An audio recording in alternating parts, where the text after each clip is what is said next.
آج یہ تقریب یقیناً دعا کی اور برکت کی محفل منعقد کی گئی ہے، اور یہ مہینہ چل رہا ہے وہ بھی اسی مناسبت سے ہے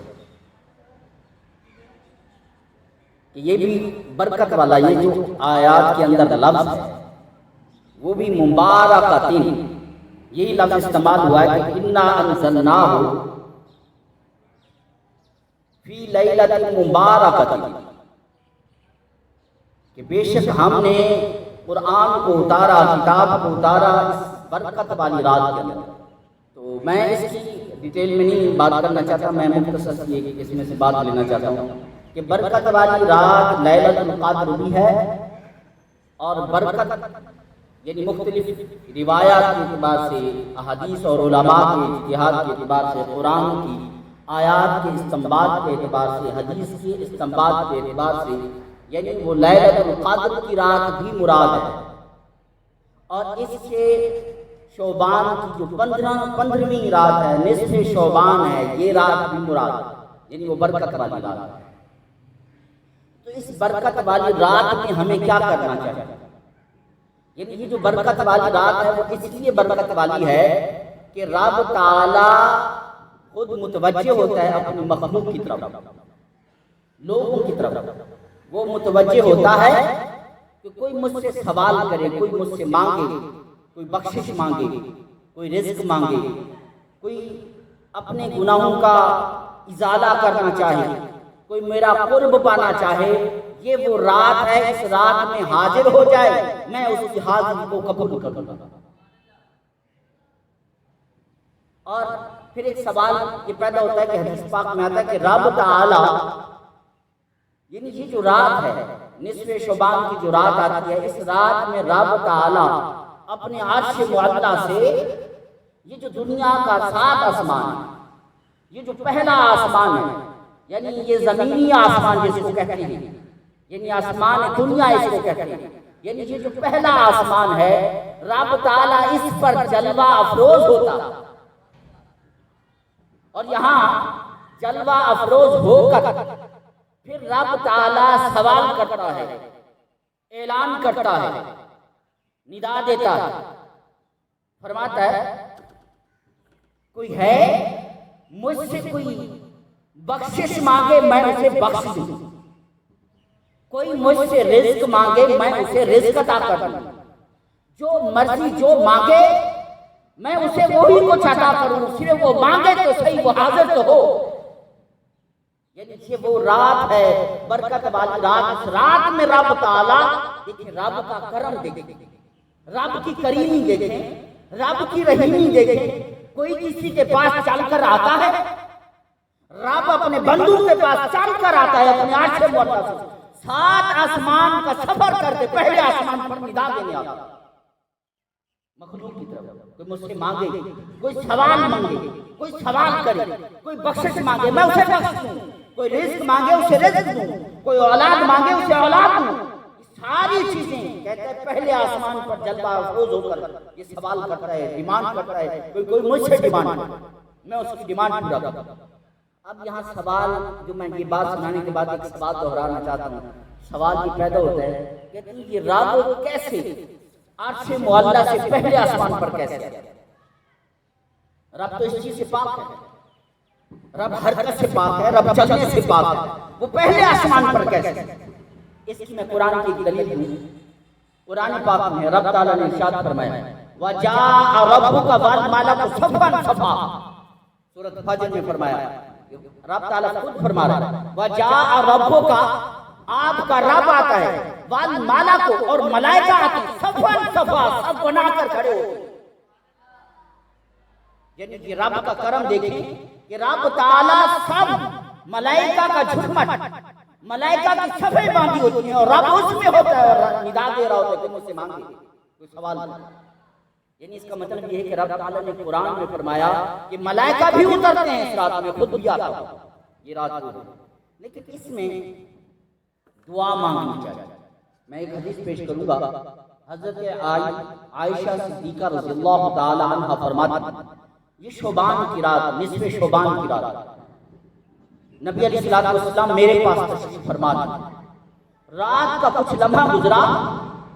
میں نے دیکھا کہ حضرت محمد مصطفیٰ صلی اللہ علیہ وسلم میرے بستر پر موجود نہیں ہیں۔ میں نے ہاتھ لگایا کہیں مجھے نظر نہیں آیا۔ جب یہ پوزیشن دیکھی تو وہ فرماتی میں چل کر میں گھر سے باہر نکلی ڈھونڈنے کے لیے، مجھے خیال آیا، مجھے گمان پیدا ہوا، میرے دل میں یہ خیال آیا کہ ایسا تو نہیں ہے کہ حضرت محمد مصطفیٰ صلی اللہ علیہ وسلم آج میری رات چھوڑ کر میرے بستر کو چھوڑ کر ممکن ہے وہ کسی اور زوجہ کے گھر میں چلے گئے، یعنی کسی اور بیوی کے گھر میں چلے گئے۔ تو میں نے کہا، میں باہر نکلی تو میں نے دیکھا کہ آپ علیہ الصلوۃ والسلام قبرستان جو بقیع کا قبرستان ہے اس میں آپ سجدہ رہے تھے۔ وہ ساری رات قیام کیا، سجدہ کیا، عبادت اور ریاضت کرتے رہے، ساری رات گزر گئی۔ صبح کو کہتی ہیں میں نے حضرت عائشہ صدیقہ رضی اللہ تعالیٰ عنہ فرماتی ہیں کہ میں نے آپ علیہ الصلوۃ والسلام کے پاؤں کو ہاتھ لگایا تو پاؤں سوجے ہوئے، میں نے پاؤں دبایا تو آقا علیہ الصلوۃ والسلام نے فرمایا آپ نے یہ گمان کر لیا کہ میں کہیں کسی اور کے گھر میں چلا گیا ہوں، کسی اور بیوی کے گھر میں چلا گیا ہوں، کیا میں اور اللہ آپ پر ظلم کر سکتا ہے؟ مطلب اشارہ اس بات کی طرف رہا آج کی رات آپ کا حق تھا، یہ کیسے ہو سکتا تھا میں چھوڑ کر کسی اور کے گھر میں چلا جاتا، کسی اور بیوی کے گھر میں چلا جاتا؟ یعنی اللہ اور اس کا رسول آپ کو ظلم نہیں کر سکتا۔ یہاں میں جو بات اصل اس میں سے جو نقطہ آپ کو سمجھانا اور بتانا چاہتا ہوں وہ یہ ہے کہ آپ علیہ الصلوۃ والسلام قبرستان میں گئے اس ایک بات تو یہ ثابت ہوئی کہ نصف شعبان کو قیام کرنا، عبادت اور ریاضت کرنا یہ مصطفیٰ کا سلیقہ اور طریقہ ہے جو ہمارے لیے سنت ہے۔ اور پھر قبرستان میں جانا کہ حضرت محمد صلی اللہ علیہ وسلم قبرستان میں تشریف لے گئے، یعنی اس رات قبرستان میں یعنی آپ علیہ الصلوۃ والسلام تو اس رات کے اندر قبروں میں جانا، قبروں میں کس کے پاس جاتا ہے؟ اپنے رشتہ داروں کے پاس جاتا ہے، ماں باپ کی قبر، دوست احباب یعنی خاندان کے جو ہیں قریبی رشتہ داروں کی قبر پر نبی علیہ الصلوۃ والسلام وہ تشریف لے جاتی ہیں۔ تو اس سے ثابت ہوا کہ آپ نصف شعبان میں قبرستان میں جانا بھی حضرت محمد مصطفیٰ صلی اللہ علیہ وسلم کی سنت ہے، یعنی جو کوئی قبرستان میں جاتا ہے وہ حضرت محمد مصطفیٰ کی سنت پر عمل کرتا ہے، تو اس میں جانا بھی چاہیے کہ آپ علیہ الصلوۃ والسلام کی سنت پر بھی عمل کریں۔ ایک بات اور آپ علیہ الصلوۃ والسلام وہاں جا کر قبرستان والوں کے لیے بخشش مانگا، استغفار کیا، امت مسلمہ کے لیے استغفار کیا، قبر والوں کے لیے استغفار کیا۔ اس سے یہ بات سمجھ میں آتی ہے کہ اس رات کو اٹھ کر اپنے رشتہ داروں کے لیے، دوستوں کے لیے، بہن بھائیوں کے لیے جو اس دنیا سے رخصت کر گئے ہیں تو ان کے لیے دعائیں مغفرت مانگنی چاہیے، یعنی یہ حضرت محمد مصطفیٰ صلی اللہ علیہ وسلم کی سنت ہے۔ اب یہاں ایک اور میں بات بتانا چاہتا ہوں، حضرت ابو ہریرہ رضی اللہ تعالیٰ عنہ فرماتے ہیں کہ دعا میں یعنی یہ رات دعا کی رات ہوتی ہے، اس رات کے اندر دعائیں مانگی جاتی ہیں، رب سے قبولیت کے لیے استغفار کیا جاتا ہے، گڑگڑایا جاتا ہے، یعنی یہ نبی علیہ الصلوۃ والسلام اس رات بھی وہی عمل کر رہے ہیں۔ تو اب میں جو بات بتانا چاہتا ہوں، حضرت ابو ہریرہ رضی اللہ تعالیٰ عنہ وہ فرماتے ہیں، کہتے ہیں دعا کے اندر جلدی نہیں کرنی چاہیے۔ کسی نے پوچھا دعا کی جلدی کا کیا مطلب؟ دعا کی جلدی کا مطلب یہ ہے کہ انسان جو مانگتا رہتا ہے وقت گزر جاتا ہے وہ نہیں ملتی، پھر دعا کرنا چھوڑ دیتا ہے۔ کہتے ہیں دعا کی جلدی مت مانگو، اس شخص کی دعا قبول ہوتی ہے جو جلدی نہیں کرتا۔ مطلب یہ نہ کہے کہ یا اللہ میں نے مانگا اور مجھے عطا نہیں، یا یہ کہے کہ مولا یہ مجھے جلدی عطا کر۔ کہتے ہیں وہ دعا قبول نہیں، قبول وہ ہے جو دعا کے اندر جلدی کو ختم کرے، رب اس کی دعا کو قبول کرتا ہے۔ اب یہاں میں جلدی کی بات کروں کہ انبیاء کرام کا سلسلہ بھی، انبیاء کی مثالیں بھی ملتی ہیں کہ انہوں نے کبھی دعاؤں کے اندر جلدی نہیں،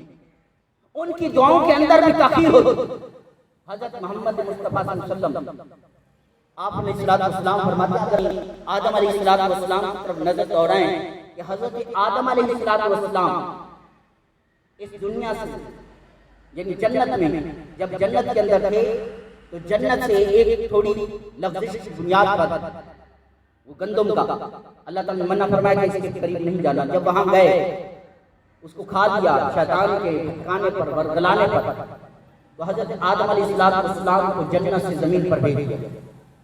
یعنی یہ جو جنت سے زمین پر بھیجا تقریباً وہ دعا مانگتے رہے، رب سے اپنے استغفار کے لیے بخشش کی دعا مانگتے رہے۔ تقریباً 300 سال گزر گئے، 300 سال کا عرصہ گزر گیا اور دعا کے لیے دعا مانگتے رہے، دعا نہیں چھوڑی۔ 300 سال کے بعد حضرت آدم علیہ السلام کی دعا قبول ہوئی، اور وہ بھی عرش پر جب دیکھا، وہاں لکھا ہوا تھا عرش کے پیر پر لا الہ الا اللہ محمد رسول اللہ، اور عرش کی مالک اس نام کے صدقے سے مجھے بخش۔ نبی علیہ السلام سے پوچھا آدم علیہ السلام سے، آپ نے اس تقیت کی بات کو کیسے پہچانا؟ انہوں نے کہا میں نے ایسے پہچانا، جب میں نے نگاہ دوہرائی، جب میرے اندر روح پھوکی، میں نے ان پر نظر دوڑائی عرش کے پے پر، یہ لکھا ہوا تھا لا الہ الا اللہ محمد رسول اللہ۔ میں سمجھ گیا تھا جس اللہ نے اپنی ذات کے ساتھ، اپنے نام کے ساتھ جس نام کو جوڑا ہے وہ ایک عظیم ہستی ہے، اس لیے میں نے اس کا واسطہ دیا۔ تو کہنے کا مقصد یہ ہے کہ 300 سال گزرنے کے بعد پھر استغفار قبول ہوا، بخشش قبول ہوئی۔ یعنی اس لیے فرمایا دعا میں تاخیر ہو سکتی ہے، دعا میں جلدی مت کریں، دعا قبول ہوتی بھی ہے، جلدی کے لیے کبھی مطالبہ رب سے مطالبہ مت کیجیے، وہی دعا قبول ہوتی ہے جس میں جلدی کا مطالبہ نہ ہو۔ اب یہاں ایک اور میں بات بتاؤں، حضرت ابراہیم علیہ السلام، حضرت ابراہیم علیہ السلام نے حضرت محمد مصطفیٰ صلی اللہ علیہ وسلم کی آنے کی دعا کی۔ خانہ کعبہ تعمیر کرنے کے بعد رب تعالیٰ نے کہا کہ اے ابراہیم علیہ السلام کیا مانگنا چاہتے ہیں؟ آپ جو مانگنا چاہتے ہیں مانگے۔ حضرت ابراہیم علیہ السلام نے کہا مولا میں اور اجرت نہیں مانگتا، ایک چیز مانگتا ہوں مولا، یہ جو خانہ کعبہ کی تعمیر کی ہے میں نے اس کے بدلے میں ایک ایسی ہستی عطا کر، ایک ایسی شخصیت عطا کر، آنے والے حضرت آدم سے لے کر مجھ تک ہر نبی مانگتا رہا، ہر پیغمبر اس دعا مانگتا رہا کہ میری امت میں پیش کر۔ میں اس پیغمبر کی دعا مانگ رہا ہوں کہ مالک ربنا وابعث فیہم رسولا منہم، کہ میرے یعنی اس قوم کے اندر، میری اس نسل کے اندر اس پیغمبر کو بھیج دے، اسی کے اندر ایک حضرت محمد صلی اللہ علیہ وسلم کو بھیج دے، یعنی آپ کے پیغمبر، یعنی وہ دعا مانگی۔ اور پھر کہتے ہیں وہ تقریباً 2000 سال کے بعد، یعنی یہ جو دعا قبول ہوئی حضرت محمد صلی اللہ علیہ وسلم کے آنے کی، 2000 سال گزر گئے، حضرت محمد مصطفیٰ حضرت ابراہیم علیہ السلام کی دعا ہے۔ آپ علیہ السلام خود فرماتے تھے میں حضرت محمد مصطفیٰ صلی اللہ علیہ وسلم حضرت ابراہیم علیہ السلام جد امجد کی دعا ہوں، اور وہ دعا 2000 سال کے بعد قبول ہوئی۔ ایک دعا، ایک اور پھر میں ایک عارف فرماتے ہیں، کسی نے اس عارف سے پوچھا، کہتے ہیں دعا قبول ہو تب بھی میں شکرانہ ادا کرتا، دعا نہ قبول ہو تب بھی میں شکرانہ ادا کرتا۔ کسی نے کہا یہ بات تو سمجھ میں آتی ہے کہ دعا قبول ہو تو شکرانہ حق بنتا ہے، آپ کو کچھ ملا تو اس کے شکرانے کا حق بنتا ہے کہ آپ دعا اس کو شکرانے کے طور پر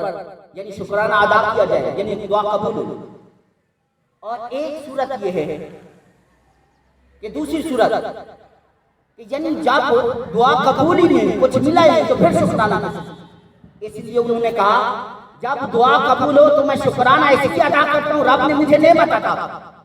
اور جب قبول نہ ہو تو میں اس لیے ادا کرتا ہوں، رب کا شکرانہ ادا کرتا ہوں۔ وہ ذات عظیم ذات ہے جس نے مجھے اپنا مانگتا ہوا بنا کر رکھا ہو کہ میں اسی سے مانگ رہا ہوں، کسی اور در پر جانے ہی نہیں دیا۔ یہ اس لیے کہا۔ ایک اور میں یہاں بات ایک دعا کی قبولیت کی بات کروں۔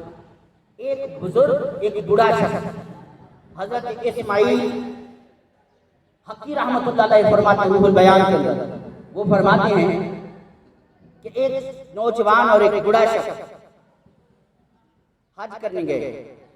اور بڑا شخص وہ طواف کر رہا تھا تو وہ کہہ رہا تھا لبیک،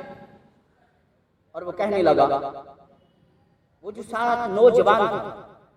اس نے کہا آپ سن رہے ہو کہ آپ لبیک کہہ رہے ہیں اور جواب کیا مل رہا ہے؟ اس نے کہا میں سن رہا ہوں لا لبیک کا جواب آ رہا ہے۔ پھر اس نوجوان نے کہا جب رب کی بارگاہ میں لا لبیک کا جواب آتا ہے تو پھر کس لیے تم آتے ہو؟ کہا یہ جواب میں 70 سال سے سن رہا ہوں، لا لبیک کا جواب 70 سال سے مجھے مل رہا ہے۔ پھر کہا جب 70 سال سے لا لبیک آ رہا ہے کہ تم میری بارگاہ میں حاضر نہیں ہو، وہ کہتے ہیں میں حاضر ہوں، رب کہتا ہے نہیں تم میری بارگاہ میں حاضر نہیں ہو۔ جب 70 سال سے یہی جواب مل رہا ہے تو پھر کیوں آتا ہے؟ انہوں نے کہا میں اس لیے آتا ہوں کہ اس کے علاوہ کوئی در اور ہے ہی نہیں کہ جس در پر جاؤں، اس لیے اسی در پر آتا ہوں۔ رب نے کہا اگر 70 سال تیرے گزر گئے، اب سارے 70 سال سے تیرے ساری حاضری قبول ہو گئی، اس بنیاد پر کہ وہی در ہے۔ جب اسی در کو قبولیت کا مرکز اور محور سمجھتے ہیں، رب پچھلی ساری چیزیں عطا کر دیتا ہے۔ اور یہ وہ رات ہے جو بخشش اور برکتوں والی رات ہے۔ اس رات کے اندر ہمیں جو ہے نبی علیہ السلام کی سنت پر عمل کر کے دعائیں قبول کروانے کے لیے اور بخشش کروانے کے لیے رب کی بارگاہ میں جھکنا بھی پڑے گا، مانگنا بھی پڑے گا، اور نبی علیہ السلام کی سنت پر عمل کرتے ہوئے ہمیں قبرستان پر اپنے والدین، دوست، احباب، رشتہ داروں کے لیے دعا کرنی چاہیے۔ والسلام۔ کہ آپ اس چینل کو سبسکرائب کریں، لائک کریں اور شیئر کریں تاکہ آنے والی ہر ویڈیو آپ تک پہنچ سکے۔ والسلام۔